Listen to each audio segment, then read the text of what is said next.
इस साल सोना हर करेक्शन पर खरीदा गया और चांदी ने निवेशकों के धैर्य की परीक्षा ली। सवाल यह कि क्या ये ट्रेंड खत्म हो गया या असली खेल अब शुरू होगा।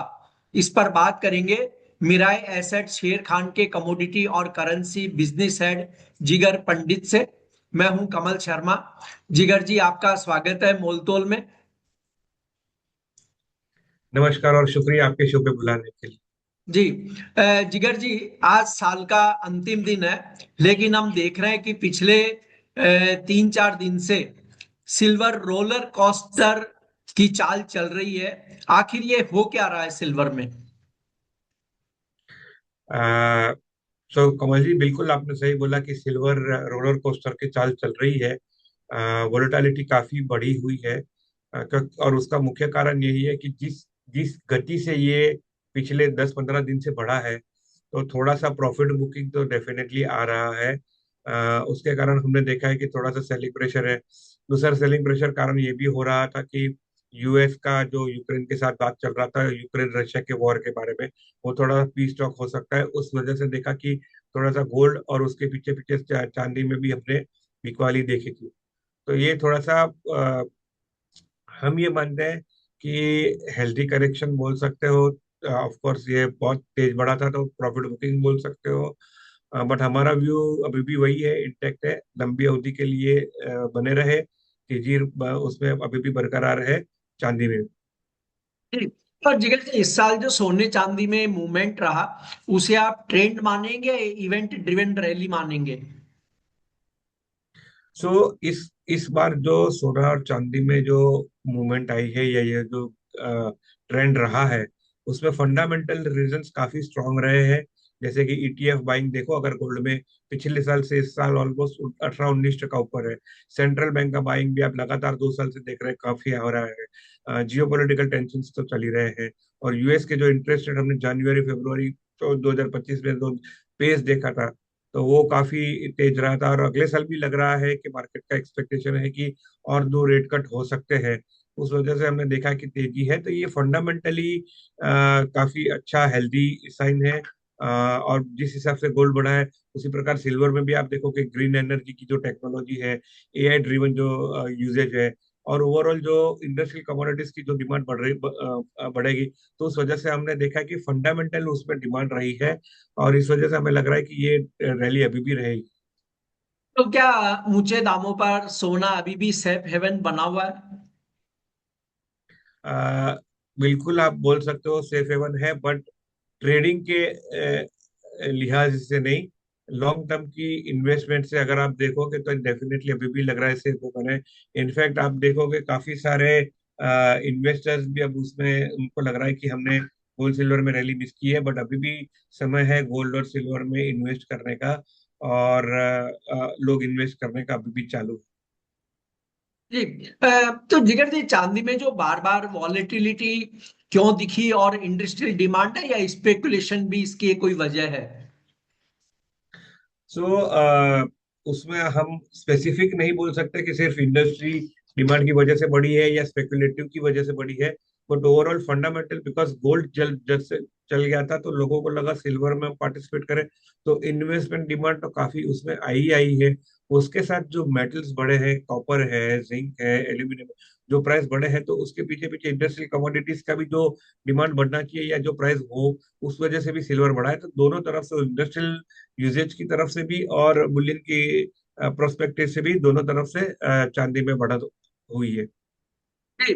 तो जिगर जी, ये जब हम देखें कि सोने और चांदी ने नई हाई को छू लिया है, काफी महंगे प्राइस है, ऐसे में जो बेहद छोटे ट्रेडर हैं या जो निवेशक हैं, वो सिर्फ फिजिकल या फ्यूचर्स में से क्या ज्यादा प्रैक्टिकल मानते हैं आप उनके लिए?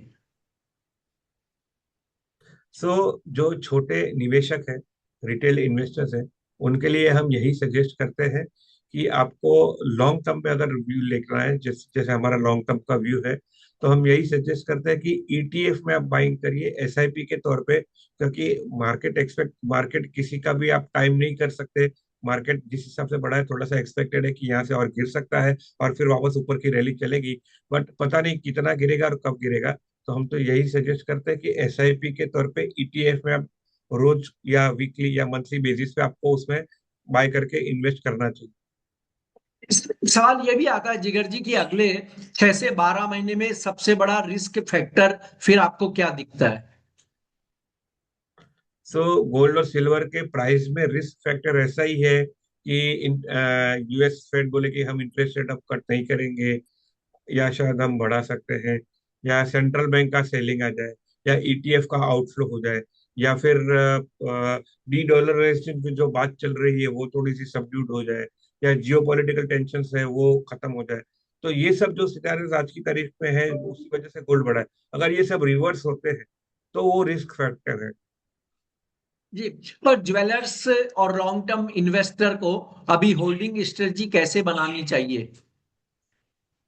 तो ज्वेलर्स को डेफिनेटली जिस हिसाब से प्राइस मूव हो रहा है, प्राइस वोलेटिलिटी है, उनके लिए तो ये हेजिंग बहुत ही जरूरी है।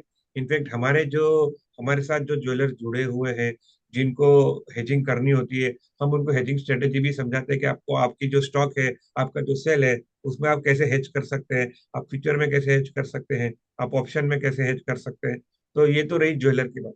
जो रिटेल इन्वेस्टर्स है उनको अगर, सो उनके लिए दो तरीका है, या तो आप फिजिकल लीजिए या डेरिवेटिव लीजिए, या फिर तीसरा जो मैंने आपको बताया एसआईपी के तौर पे आप ईटीएफ बाई करिए, जो काफी in terms of the process काफी इजी है। आप जैसे शेयर्स बाय करते हैं उसी प्रकार आपको ईटीएफ बाय करना है, आपके डीमेट अकाउंट में ही रहेगा और आप जब चाहे तब सेल कर सकते हैं। जी। तो जिगर जी, अब देखिए जैसे सिल्वर में हमने बहुत मूवमेंट देखा, गोल्ड में भी हुआ है पर सिल्वर में बहुत ज्यादा हुआ है। तो यहाँ से क्या शॉर्ट सेल करना समझदारी होगी या रिस्क बहुत ज्यादा है? नहीं, हम शॉर्ट सेल की सलाह बिल्कुल नहीं देते हैं। इनफैक्ट हम ये सजेस्ट करते हैं कि प्राइस अप हुआ है, नीचे आ सकता है क्योंकि बहुत तेजी से बढ़ा है, तो वो जी। नीचे के आने की पॉसिबिलिटी है। तो हम वही यही सजेस्ट करते हैं कि थोड़ा वेट करके नीचे आएगा, नीचे में आप बाय करिए। बट उसमें आप टाइमिंग करने की कोशिश ना करें कि अभी 1,50,000 वाला 1,40,000 हुआ है, 1,30,000 हुआ है तो और नीचे आएगा। टाइमिंग ना करते हुए आप, जैसे मैंने फिर से रिपीट वही करूंगा कि टाइमिंग ना करते हुए आप एसआईपी के तौर पे थोड़ा थोड़ा इन्वेस्ट करने का चालू करिए, ताकि अगर नीचे भी आता है तो आपका एवरेज हो जाएगा, आपका ऊपर भी जाता है तो एवरेज हो जाएगा, बट वो आप लॉन्ग टर्म के लिए वो आपका बैलेंस एवरेज रहेगा। जी, अंत में निकट भविष्य में सोने चांदी की ट्रेडिंग रेंज क्या हो सकती है आपकी नजर में? एकदम निकट समय में यदि अगर मैं बात करूं तो लगभग चांदी की लगभग 2,25,000 से लेके 2,50,000 की रेंज रहेगी।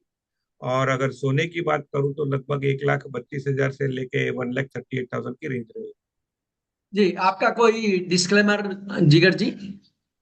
जो हमने गोल्ड सिल्वर में डिस्कस किया वो हमने हमारे क्लाइंट को सजेस्ट किया हो सकता है, या मेरी पर्सनल होल्डिंग हो सकती है। और मैं हर एक दर्शकों को यही इन्वेस्ट सजेस्ट करूंगा कि आपके जो फाइनेंशियल एडवाइजर्स है उनसे आप एडवाइस लेके आगे निवेश करें। जी, आपका धन्यवाद, शुक्रिया जिगर जी। शुक्रिया।